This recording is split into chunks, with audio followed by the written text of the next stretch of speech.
Hai, ketemu lagi dengan Ibu Maria, guru fisika SMA Negeri 1 Sungai Mandau. Nah, pelajaran kita kali ini untuk kelas 11 semester ganjil dengan topik momen inersia benda tegar.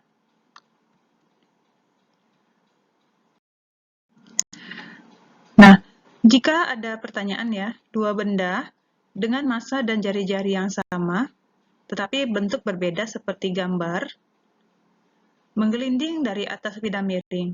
Benda manakah yang lebih dulu mencapai dasar? Benda berbentuk bola padat atau benda yang berbentuk cincin. Nah, di sini kita lihat ada dua benda. Yang satu berbentuk bola padat, satu lagi berbentuk cincin. Sama-sama menuruni sebuah bidang miring. Massa kedua benda kita anggap sama. Menurut kamu, benda mana yang duluan sampai ke dasar? Untuk dapat menjawab pertanyaan di atas, mari kita belajar tentang momen inersia benda tegar. Apa itu benda tegar? Benda tegar adalah benda yang tidak mengalami perubahan bentuk akibat pengaruh gaya atau momen gaya. Ya, misalnya ayunan, jembatan, bangku, ya, walaupun kita duduki atau kita lewati, bentuknya tidak berubah. Nah, benda-benda seperti ini disebut dengan benda tegar. Nah, kita kaitkan dengan momen inersia. Jadi, apa itu momen inersia benda tegar? Momen inersia benda tegar adalah ukuran tingkat kesulitan benda tegar bergerak rotasi. Ya, jadi semakin sulit suatu benda berrotasi atau berputar, maka momen inersianya semakin besar. Misalnya apa? Ya misalnya ini ya, permainan yang biasanya ada di pasar malam.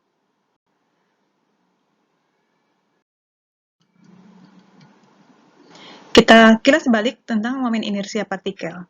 Misalkan sebuah benda bermassa M berada dengan jarak R terhadap titik O, yang mana titik O adalah poros, maka momen inersia dari benda adalah I sama dengan M kali R pangkat 2. Artinya, momen inersia berbanding lurus dengan massa benda atau M dan kuadrat jarak partikel atau jarak benda terhadap poros atau jari-jari atau bisa disebut dengan jari-jari R. Nah, bagaimana dengan momen inersia benda tegar? Kita misalkan benda tegarnya itu yang bentuk-bentuknya sederhana. Seperti gambar ya. Ini gambar yang pertama ini adalah silinder tipis berongga. Silinder tipis berongga. Ini yang kedua, silinder berongga. Gambar yang ketiga, bola berongga. Gambar yang keempat, silinder tipis pejal. Pejal itu artinya padat. Silinder tipis pejal atau silinder tipis padat bisa juga. Gambar yang kelima, silinder pejal. Gambar yang keenam, bola pejal. Nah, ini contoh-contoh dari benda-benda tegar. Oke, kita lihat bagaimana sih menentukan rumus momen inersia benda tegar dengan porosnya di pusat jari-jari. Misalnya gini ya, tadi silinder ya, silinder berongga, porosnya itu di tengah-tengah seperti ini. Berarti di pusat jari-jarinya ya, di sini. Nah, momen inersianya itu bisa dicari dengan menggunakan persamaan integral yang lumayan rumit ya. Jadi kita tidak usah bahas di sini, kita cukup tahu hasil akhirnya. Kalau bentuk silindernya berongga seperti ini, maka momen inersianya adalah 2/2 mr kuadrat. 2/2 mr kuadrat. Kemudian, kalau bentuk bendanya itu ini ya, bola berongga itu misalnya bola voli itu kan ada ruang atau rongga di tengah-tengahnya. Nah, itu dimaksud dengan bola berongga. Ini momen inersianya 2/3 mr kuadrat. Nih, 2/3 mr kuadrat. Jadi tetap ada mr kuadrat ya. Yang membedakan adalah ini. Kalau kita bandingkan dengan silinder berongga, yang berbeda itu adalah koefisien di depan mr kuadrat ini. Sekarang kita perhatikan kalau dia berbentuk silinder pejal. Silinder pejal artinya silindernya ini tidak ada rongga ya, artinya padat semua ya. Nah, ini momen inersianya kita lihat lebih kecil ya, sebesar 2/4 mr pangkat 2.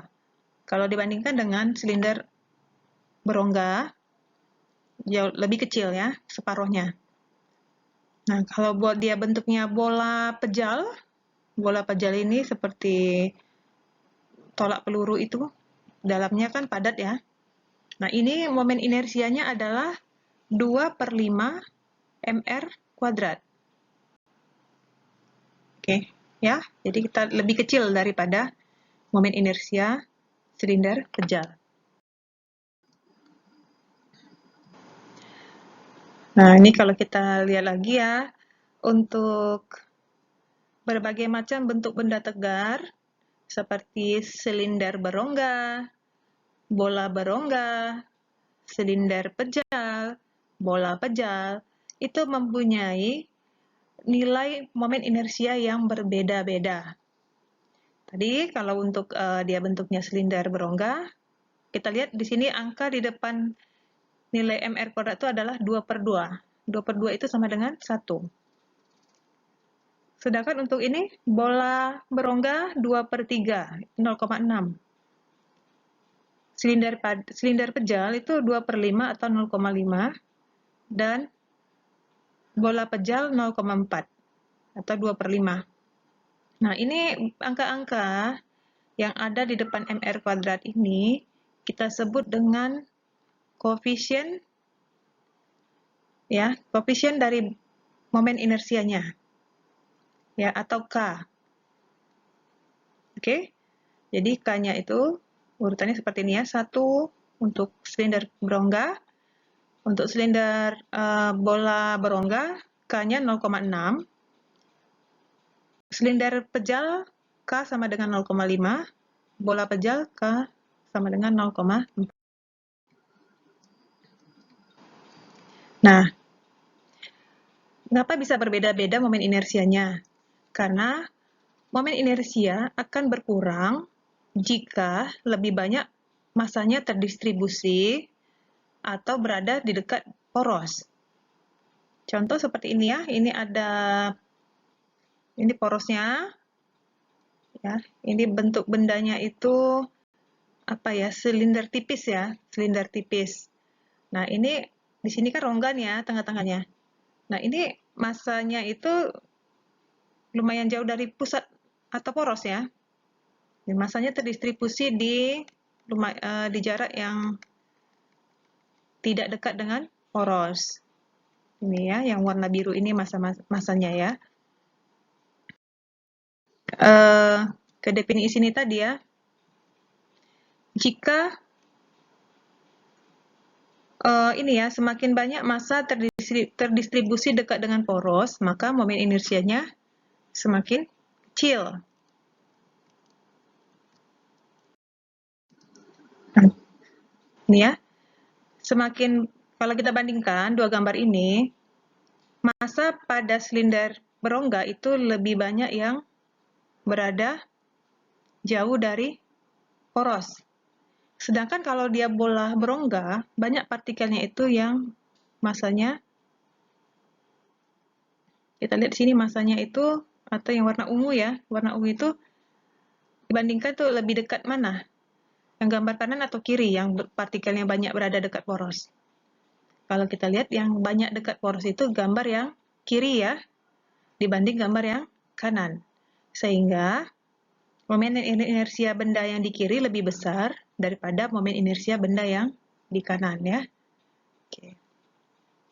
Kita lihat dari persamaan momen inersianya. Ya, untuk bola berongga ini 2/3 mr kuadrat. Itu lebih kecil daripada mr kuadrat ya, inersia dari si bola, momen inersia dari si silinder berongga. Kita bandingkan lagi ya, dua benda lagi, misalnya bendanya berbentuk, ini yang sebelah kiri berbentuk bola padat ya, sedangkan gambar yang sebelah kanan itu berbentuk silinder, silinder padat atau silinder pejal. Yang ini tadi bola pejal ya. Nah, dari gambar ini mana yang masanya atau partikelnya banyak berada dekat poros? Kita anggap porosnya di tengah-tengah. Di sini. Benda partikelnya berada lebih banyak dekat poros. Kalau kita bandingkan, tentu yang sebelah kanan ya. Sebelah kanan ini partikelnya lebih banyak dekat poros. Kalau yang sebelah kiri ini ya, ini lumayan jauh yang di bawah ya. Yang di bawah ini lumayan jauh dari poros. Oke? Jadi semakin banyak masanya terdistribusi dekat dengan poros, momen inersianya akan semakin besar. Ya, kalau kita bandingkan, bola pejal momen inersianya 2/5 mr². Lebih kecil dari momen inersia silinder pejal yaitu 1/2 mr². Nah, kalau kita gambar keempat benda tegar tadi kita satukan, kita bandingkan momen inersianya. Momen inersia yang terbesar itu adalah momen inersia benda yang bentuk silinder berongga ya. Di urutan 2 adalah bola berongga. Urutan 3 silinder pejal. Gambar di urutan 4 adalah bola pejal. Nah, setelah Anda mempelajari mengenai momen inersia benda tegar, benda mana yang duluan sampai di dasar bidang miring ini? Ini ada 4 benda, ada benda berbentuk partikel, berbentuk bola padat atau bola pejal, berbentuk silinder pejal, dan berbentuk silinder tipis.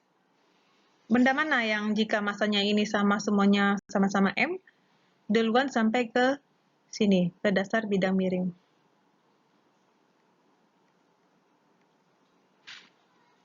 Tentu, kita tadi di awal sudah membahas bahwa semakin besar momen inersia benda, maka semakin sulit benda itu berotasi. Semakin sulit benda berotasi ya.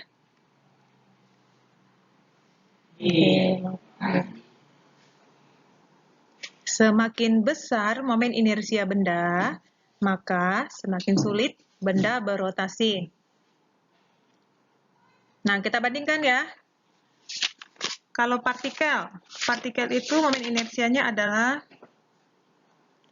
ini kita mulai dari yang sebelah kiri. Partikel ini momen inersianya adalah mr². Bola pejal momen inersianya adalah ini ya, bola pejal 2/5 mr². Silinder pejal itu momen inersianya 2/4 mr². Sedangkan silinder berongga atau silinder tipis itu dia momen inersianya mr².